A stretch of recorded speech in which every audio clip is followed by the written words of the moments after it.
Un rapport du GIEC sur le climat, une faille informatique majeure et de la vodka non radioactive. Nous sommes le vendredi 9 août, je suis Jeanne, bonjour à toutes et à tous. Voici votre concentré d'actualité scientifique sélectionné par MaxiScience. La différence entre l'homme des cavernes et nous, c'est le résultat de la science. Et ce n'est pas une opinion, c'est de la science. Notre monde n'est pas si moche. Le GIEC a rendu hier un rapport inédit dans lequel il alerte sur les dangers de la dégradation des sols causés par la sylviculture et l'agriculture. En cause, l'augmentation des zones de culture liée à un accroissement de la population et surtout à un changement de régime alimentaire.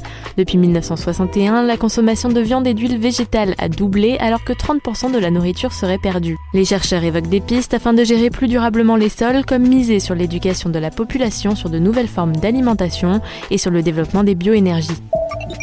Une entreprise de sécurité informatique a annoncé avoir mis au jour une faille majeure des microprocesseurs Intel les plus récents. Un hacker ayant eu connaissance de ces failles aurait pu l'exploiter pour voler des données confidentielles.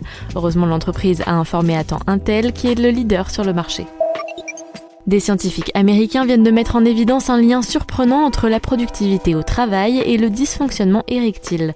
D'après les chercheurs, près d'un homme sur deux en souffrirait passé 40 ans et cela aurait des conséquences sur la santé mentale des hommes. Résultat, ils seraient moins efficaces dans leur vie professionnelle. Nous ne pensions pas en avoir besoin, mais des scientifiques britanniques l'ont quand même créée. Ils ont mis au point une vodka sans radioactivité. Baptisée Atomic, elle a été fabriquée à partir de récoltes effectuées près du site de Tchernobyl et donc contaminée par l'explosion nucléaire. Le but est en fait de relancer l'entrepreneuriat dans la région, au point mort depuis l'accident de la centrale nucléaire en 86. C'est tout pour aujourd'hui, merci pour votre fidélité. Pour en savoir plus sur les news du jour, n'hésitez pas à consulter le site de MaxiScience. On vous dit à demain pour de nouvelles actualités scientifiques.